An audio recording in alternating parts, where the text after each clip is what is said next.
সেদিনই সন্ধ্যায় দৈনিক সত্যসেবক পত্রিকার আপিসে বিজ্ঞানী চন্দ্রকান্তের ফোন এলো। উত্তেজিত কণ্ঠস্বর। জয়ন্তবাবু, চলে আসুন। হা হা হু হু মিস্ট্রি ম্যাথামেটিক্যালি সলভড। এসে সচক্ষে দেখে যান পিক্টোরিয়াল ফরমেশনে। বললুম, আহা, বলুন না ব্যাপারটা কি দাঁড়ালো। ধুর মশাই, বিজ্ঞানী খাপ্পা হয়ে বললেন, ফোনে কি এই অঙ্কের ফর্মুলা বলা যায়? চলে আসুন না। কিন্তু আরে কি মুশকিল, এলে আপনারই লাভ। কাগজে দারুণ খবর হবে, হিড়িক পড়ে যাবে। ঠিক আছে, যাচ্ছি বলে ফোন রেখে দিল। খুব হাসি পাচ্ছিল। তারপর মনে পড়ে গেল ওর বাগানে রাত বিরেতে সবুজ আলোর ঝলকানির কথা। হ্যাঁ, এটা অবশ্য একটা খবর হওয়ার মতো জিনিস, কিন্তু চন্দ্রকান্ত আজ সকালে নিজেই বারণ করেছিলেন ব্যাপারটা যেন না রটে। রটে গেলে আলোটাকে পাকড়াও করতে পারবেন না, বড্ড চালাক আলো, সাবধান হয়ে যাবে। বেরোনোর আগে কর্নেলকে রিং করলুম। ষষ্ঠী জানালো, আগে বাবা মশাই বিকেলে বেরিয়েছেন। বিজ্ঞানী চন্দ্রকান্ত মাস 6 আগে ভিআইপি রোডের তল্লাটে একটা পুরনো বাগান বাড়ি কিনে তার আমূল ভোল ফিরিয়েছেন। বড় রাস্তা থেকে বেশ খানিকটা দূরে জঙ্গুলে পরিবেশের ভেতর নিরিবিলি একতলা বাড়ি, একেবারে পাড়াগাঁ বলে মনে হয়। তবে শহরের যাবতীয় সুযোগ সুবিধার ঘাটতি নেই। গাছপালার ভিতর আলো জুগজুগ করছে চারিদিকে। পৌঁছতে 7টা বেজে গেল। গেটে দাঁড়িয়ে আমারই প্রতীক্ষা করছিলেন চন্দ্রকান্ত। ভেতরে গাড়ি পাক করে বেরোনো মাত্র খপ করে আমার একটা হাত ধরে ফেললেন। তারপর হিড় হিড় করে টানতে টানতে সোজা ওর ল্যাবে নিয়ে গেলেন। কম্পিউটারের সামনে বসে বিজ্ঞানী বললেন, স্ক্রিনের দিকে লক্ষ্য রাখুন। ভীষণ স্ক্রিনে লাল নীল সবুজ রঙের ফুটকি, কাটাকুটি রেখা, নানান হিজিবিজি রেস শুরু হয়ে গেল। একটু পরে সেই হিজি বিজি রঙিন চিত্রকলার ভেতর থেকে নাচতে নাচতে এসে দাঁড়ালো। কি অবাক, কি আশ্চর্য! দুটি ক্ষুদে মূর্তি, শ্রীমান কোমল ও শ্রীমান কোরক। মাত্র কয়েক সেকেন্ড, তারপর ওরা জিমন্যাস্টিক্সের ভঙ্গিতে ওলট পালট হতে হতে মিলিয়ে গেল। বিজ্ঞানী চন্দ্রকান্ত ফিক করে হেসে বললেন, হ্যাঁ, বড্ড অস্থির মতি বালক তো, তাই আটকে রাখা যায় না। কিন্তু এ কিভাবে সম্ভব হলো? বিশুদ্ধ অঙ্ক জয়ন্তবাবু, যাকে বলে পিওর ম্যাথ। চন্দ্রকান্ত কম্পিউটার বন্ধ করে উঠে পড়লেন। পা বাড়িয়ে বললেন, সঠিক ডাটা ফিট করাতে পারলে সঠিক সমাধান বেরিয়ে আসবে। চলুন, ও ঘরে গিয়ে সব বলছি। বসার ঘরে গিয়ে বললুম, আমি সত্যি অভিভূত, মুগ্ধ হয়ে গেছি আপনার কীর্তি দেখে। আপনি সত্যিই একজন জিনিয়াস। চন্দ্রকান্ত বসে পা দোলাতে দোলাতে বললেন, না না, জিনিয়াস টিনিয়াস কিছু নয়, ডাটা, স্রেফ তথ্য। তথ্যকে অঙ্কে সাজানো, ব্যাস কেল্লা ফতে। কিন্তু ওই চিরকুট থেকে এমন কি ডাটা পেলেন যে? হাত তুলে আমাকে থামিয়ে চন্দ্রকান্ত বললেন, কর্নেলের সঙ্গে তারপর আর আপনার যোগাযোগ হয়নি? না। চন্দ্রকান্ত মিটিমিটি হেসে বললেন, কর্নেলের সাহায্য ছাড়া এটা সম্ভব হতো না। ওর বাড়ি থেকে আসার পর নোট বইতে যে অঙ্কটা দেখেছেন তাই নিয়ে জেরবার হচ্ছিল। 3টে নাগাদ বুঝলুম আরও কিছু ডাটা চাই। তখন কর্নেলকে ফোন করলুম। কর্নেল সব বললেন। হ্যাঁ, কর্নেল সব বললেন? হ্যাঁ।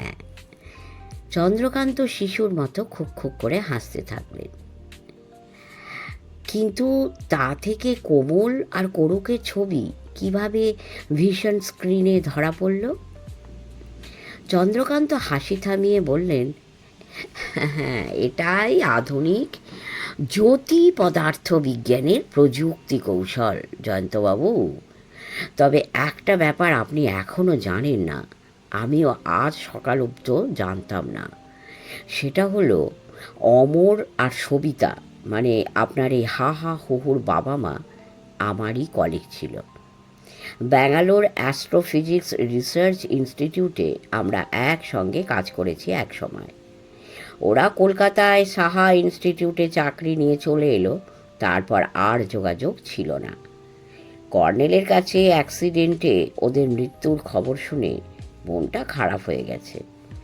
শেঠ মশাইয়ের সঙ্গে দেখা করে সান্ত্বনা জানিয়ে আসবো ভাবছি। চন্দ্রকান্ত কথা শেষ করেছেন এমন সময় বাইরে কার আর্তনাদ শোনা গেল। বাবরে বাব, গেছি রে, ছাড়ো ছাড়ো।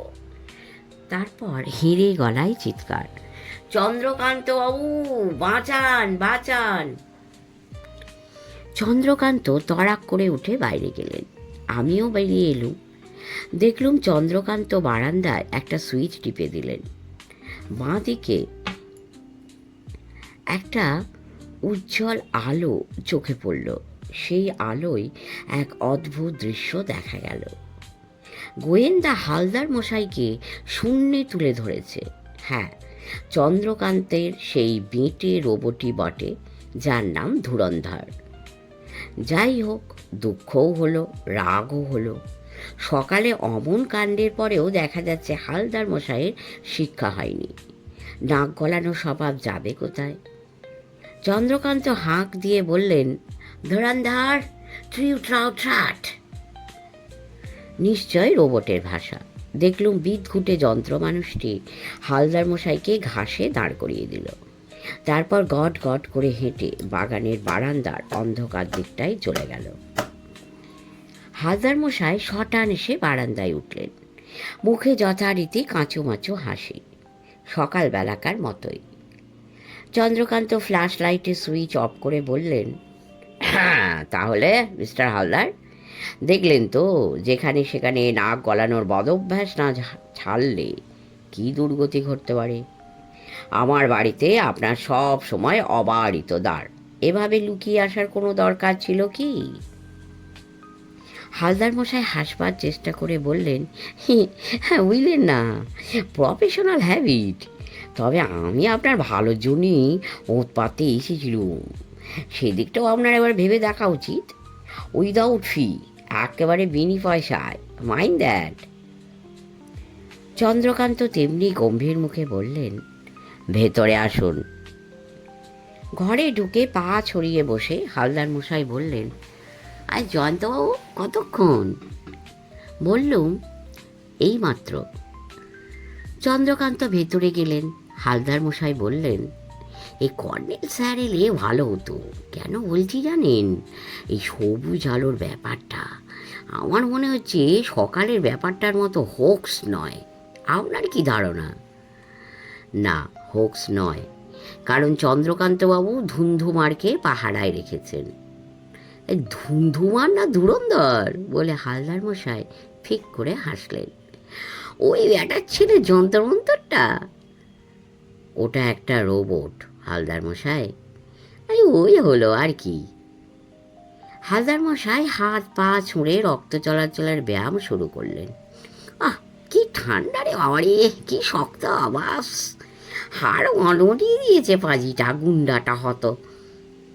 চন্দ্রকান্তকে ঢুকতে দেখে থমকে গেলেন।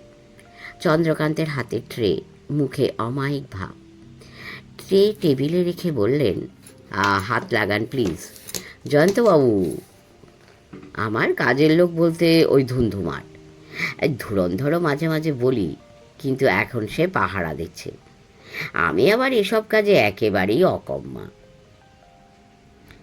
বড় প্লেটে পকৌড়া দেখে হালদার মশাই সুরুত করে জিভে জল টেনে বললেন, খাসা গরম পকোড়া, জমবে ভালো। তারপর হাত বাড়িয়ে মুখে তুলে পড়লেন। চিবনও দেখে বোঝা গেল সত্যিই গরম।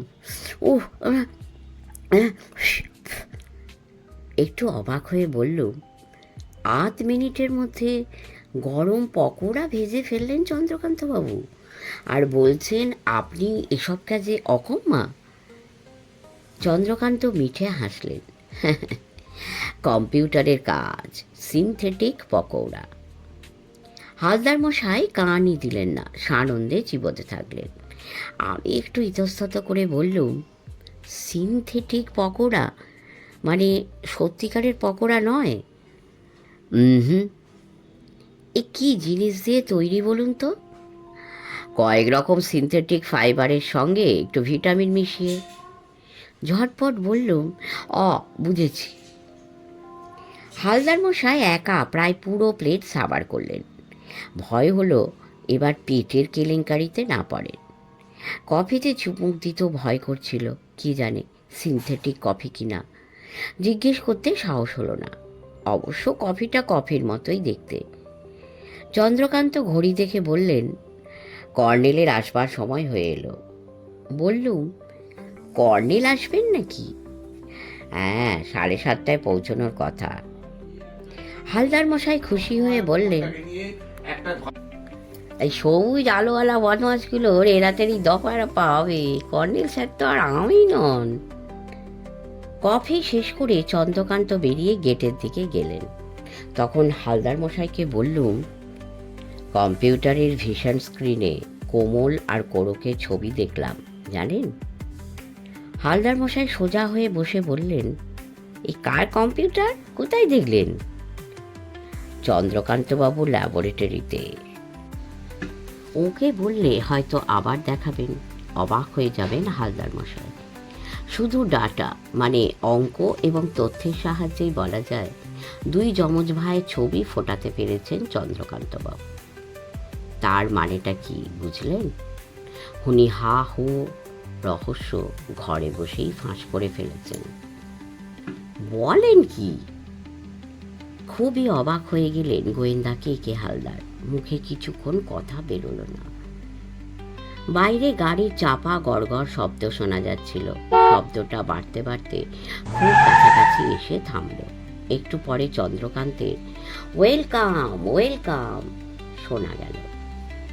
কর্নেল ঘরে ঢুকে থমকে দাঁড়ালেন। আরে, হালদার মশাই যে। হালদার মশাই নস্যি নিয়ে হাঁচার ভঙ্গিতে বললেন,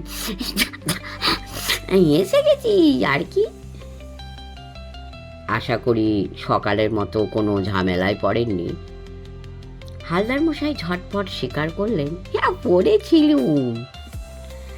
এবার ডনের বদলে দানোর পাল্লায়। কি বললে? দানো? হালদার মশাই খিখি করে হেসে ফেললেন। ঠিকই, ডানোই বটে। কর্নেল বসতে যাচ্ছিলেন। চন্দ্রকান্ত বললেন, আগে আমার রেজাল্টটা দেখুন। আমি প্লাস আপনি দুজনে ডাটা ফিট করিয়ে হা হা হো হো দারুণ বেরিয়ে এসেছে। জয়ন্তবাবুকে দেখিয়েছি, উনি স্বীকার করেছেন ওরা অমর ও সবিতার যমজ সন্তানই বটে। কি যেন নাম? হালদার মশাই বললেন, এই কোমল আর কোরক। আমার ব্রেন সব জিনিস নেয় না। চন্দ্রকান্ত ল্যাবের দিকে যেতে যেতে বললেন, কম্পিউটার আছে সেজন্য। যাই হোক, স্বচক্ষে দেখুন কি আশ্চর্য কীর্তি করে ফেলেছি।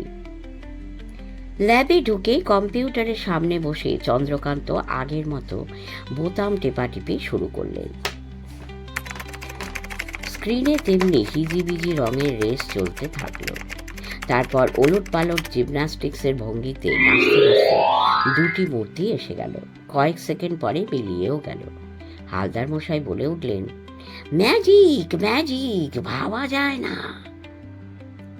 চন্দ্রকান্ত কম্পিউটার বন্ধ করে বললেন, দেখলেন তো কর্নেল? কর্নেল বললেন, দেখলুম। চন্দ্রকান্ত আহ্লাদে গলায় বললেন, আহা, বলুন কেমন হুবহু এসেছে? হ্যাঁ এসেছে, তবে। বিজ্ঞানী একটু অবাক হয়ে বললেন, তবে? তবে আবার কি? কর্নেল হাসলেন।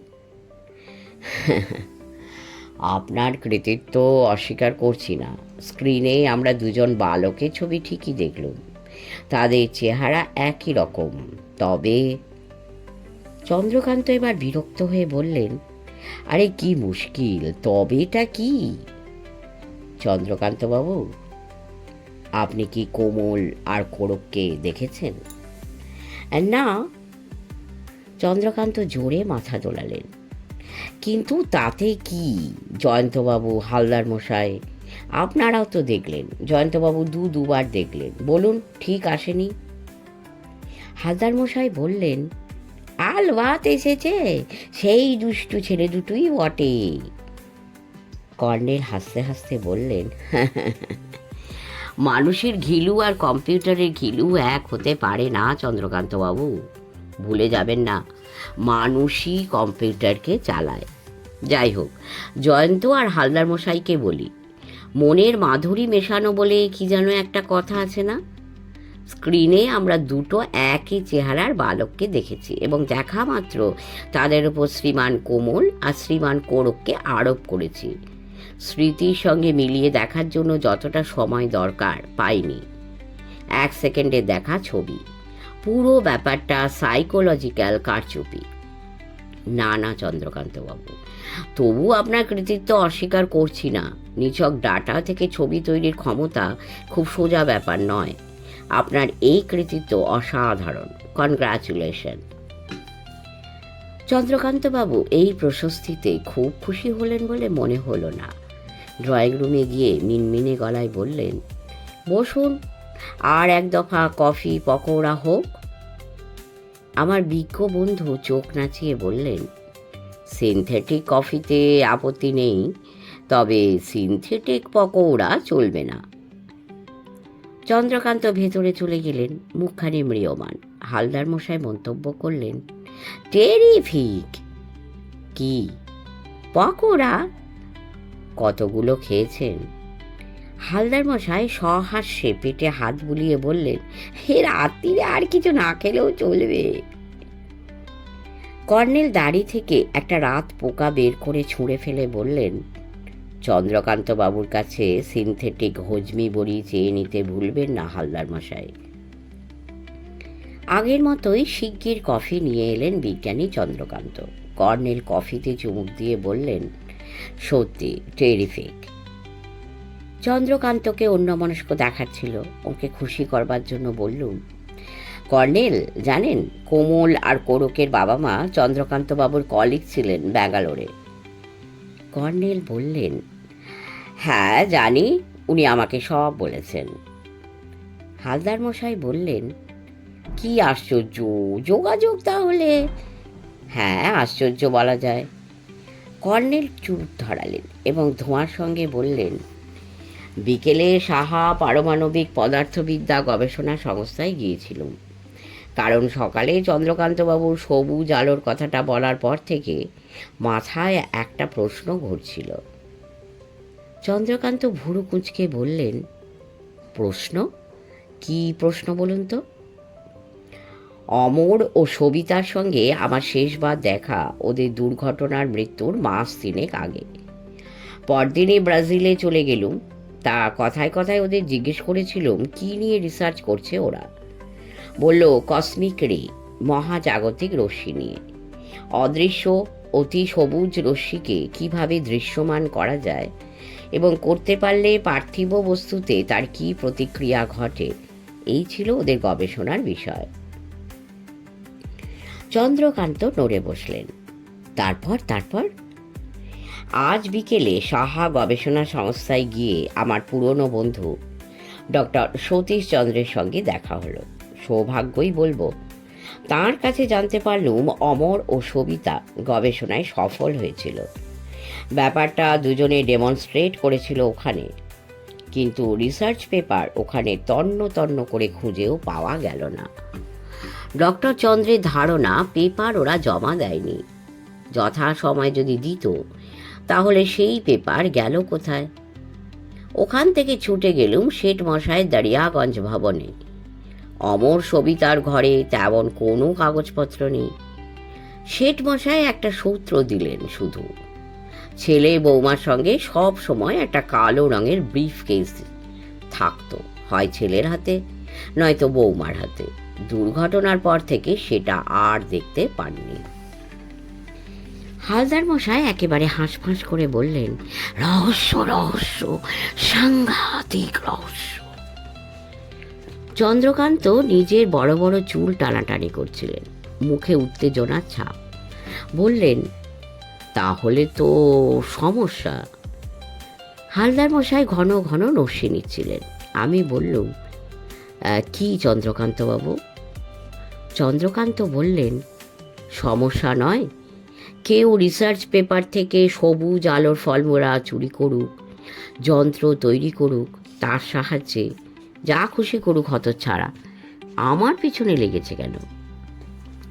হালদার মশাই বললেন, হ্যাঁ নিশ্চয়ই আপনার চেনা কোনো সায়েন্টিস্ট চোর। কর্নেল হাসলেন, হ্যাঁ সেটা অসম্ভব নয়। চন্দ্রকান্ত বললেন, কিন্তু আমার এখানে কেন? সারা পৃথিবী পড়ে আছে কসমিক সবুজ আলোর প্রতিক্রিয়া পরীক্ষার জন্য, আমার বাগানেই কেন? এই সময় বাইরে মৃদু শীষের শব্দ শোনা গেল। অমনি চন্দ্রকান্ত লাফিয়ে উঠলেন। হালদার মশাই বললেন, ঠিক কি ও কিসের শব্দ?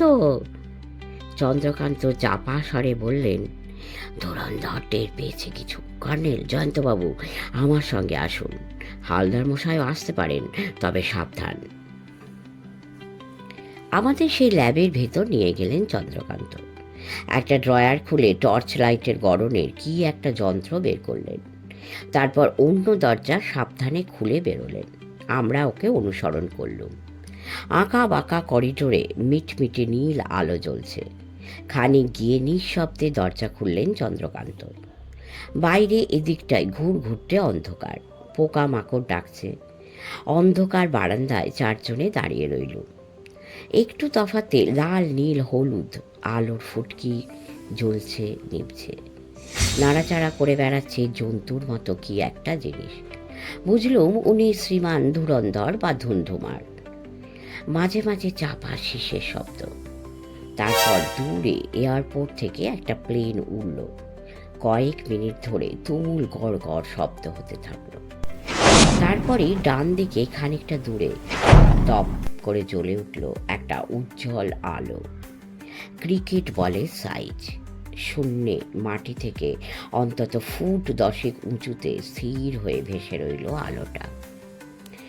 চন্দ্রকান্ত তার যন্ত্রে বোতাম টিপলেন। খুট করে শব্দ হলো। অমনি গোল আলোটা কড়া চিনির পাকের মতো আঠালো আর টান টান হয়ে এসে আটকে গেল চন্দ্রকান্তের যন্ত্রটার মাথায়। তারপর শুরু হলো টাগ অব ওয়ার, টানাটানির খেলা। কিন্তু শেষ পর্যন্ত চন্দ্রকান্ত হেরে গেলেন। আলোটা ছিটকে গিয়ে আগের মতো গোল হয়ে নিভে গেল। চন্দ্রকান্ত যা বলে দেওয়াল সুইচ টিপে দিলেন। উজ্জ্বল সার্চ লাইটের ছটায় দেখা গেল ধুন্ধুমার বাবাজি কাত হয়ে ঝাউঝোপে পড়ে আছে।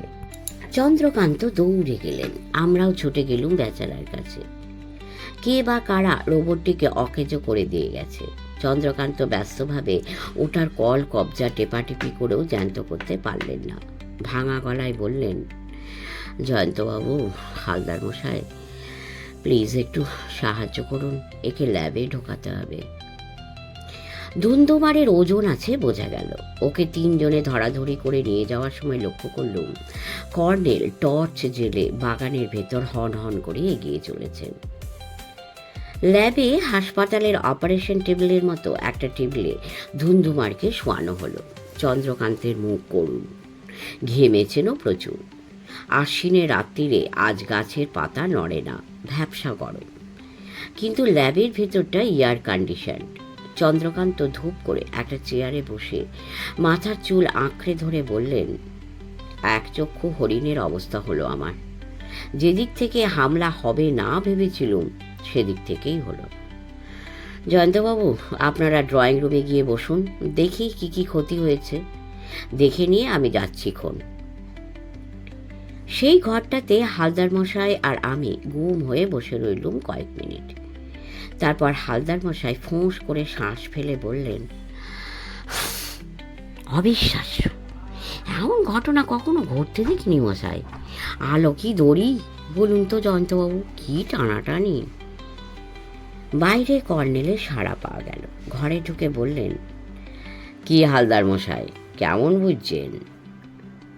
হালদার মশাই মাথা চুলকে বললেন, আগে আমার কম্ম নয় কর্নেল স্যার, সেটাই বলছিলুম জয়ন্তকে। এই কে কবে দেখেছে আলোর দড়ি বান্ডিলের মতো গুটিয়ে যায়, আবার লম্বা হয়, গুটিয়ে যায়, আবার লম্বা হয়, বাস যেন চিটেগুড়ের সঙ্গে পিঁড়ের লড়াই। একটু পরে চন্দ্রকান্ত এলেন, তেমনি ম্রিয়মান মুখ, চুল এলোমেলো। বললেন, ধুন্দুমার নিজের বুদ্ধির দোষেই কাবু হয়েছিল। ব্যাপারটা হলো, যার ওপর যে কাজের দায়িত্ব দেওয়া হয়েছে তার বাইরে আগ বাড়িয়ে কিছু করতে গেলে যা হয় ঠিক তাই। বুদ্ধু গবেট, কেন তুই আলোটা লাইন বরাবর দাঁড়াতে গেলি? আপন মনে বকবক করতে থাকলেন বিজ্ঞানী। যে সে আলো নয়, রীতিমতো তেজস্ক্রিয় কণিকা, ঘিলুকে একেবারে বিগড়ে দিয়েছে। হালদার মশাই চুপ করে শুনছিলেন। বললেন, পাগল টাগল হয়ে গেছে বুঝি? কিচ্ছু বলা যায় না, দেখি। হাসবার মতো অবস্থা নয়, চোখের সামনে যে অদ্ভুত ঘটনা দেখেছি, তবু হাসি পেল। আমাকে হাসতে দেখে চন্দ্রকান্ত চোখ কটমট করে বললেন, হাসবেন না, এ হাসির ব্যাপার নয়। কর্নেল ছাইদানিতে চুরুট ঘষে নিভিয়ে বললেন, হ্যাঁ, ব্যাপারটা সিরিয়াস। চন্দ্রকান্তবাবু, তাহলে এবার ওঠা যাক। আর জয়ন্ত, তোমার মুখ দেখে মনে হচ্ছে ফিরে গিয়ে তোমার কাগজে জম কালো একখানা খবর ঝাড়বে। হেডিং দেবে, সবুজ আলোর রহস্য, অথবা বিজ্ঞানীর বাগানে রহস্যময় সবুজ আলো, তাই না? আমি কিছু বলার আগে চন্দ্রকান্ত জোর গলায় বললেন, না, সে খবর বেরোলে আমি কন্ট্রাডিক্ট করব। আমি চাই না এ নিয়ে হইচই হোক, তাতে আমার উদ্দেশ্য পণ্ড হবে। আলোটাকে পাকড়াও করা যাবে না। কর্নেল উঠে দাঁড়ালেন। ঠিক তাই, জয়ন্ত, চেপে যাও। বিমর্ষ বিজ্ঞানী চুপচাপ বসে রইলেন। আমরা বেরিয়ে এলুম। কর্নেল তার লাল রঙের ল্যান্ড ওভার গাড়ির দরজা খুলে বললেন, হালদার মশাই বরং আমার গাড়িতে আসুন। হালদার মশাই এতে খুশিই হলেন, আমিও খুশি হলুম। এত রাতে দক্ষিণ কলকাতায় ওকে পৌঁছে কাগজের অফিসে ফিরতে খুব দেরি হয়ে যেত। খিদিরপুর ডক এলাকার স্মাগলিং র্যাকেট নিয়ে একখানা চমকদার রিপোর্ট লেখা এখনো বাকি। কালকের কাগজেই ওটা বেরোনো দরকার। রাত 11টায় সেই রিপোর্ট লিখে সবে উঠতে যাচ্ছি, আমার টেবিলে ফোন বাজল। সাড়া দিতেই কর্নেলের কণ্ঠস্বর ভেসে এলো, তোমার ফ্ল্যাটে রিং করেছিলুম, কেউ ধরল না।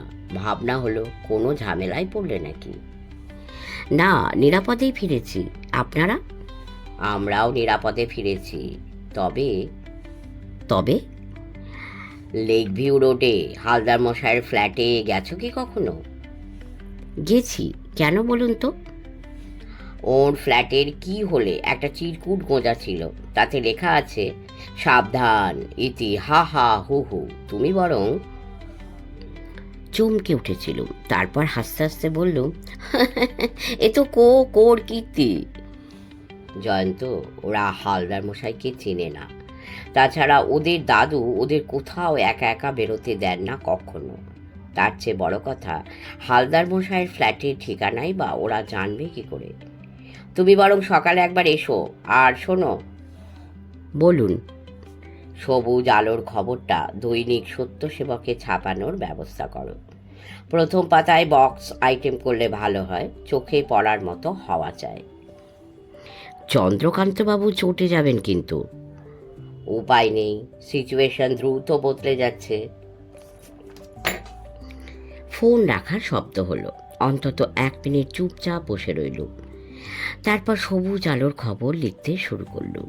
উত্তেজনা আর অস্বস্তিতে আমার হাত কাঁপছিল। শেষ করলাম 2য় পর্ব। 3য় পর্ব অবশ্যই শুনবেন। কমেন্ট করবেন, লাইক করবেন, সাবস্ক্রাইব করে আমাদের পাশে থাকবেন। পরম করুণাময় আপনাদের সকলের মঙ্গল করুন। নমস্কার।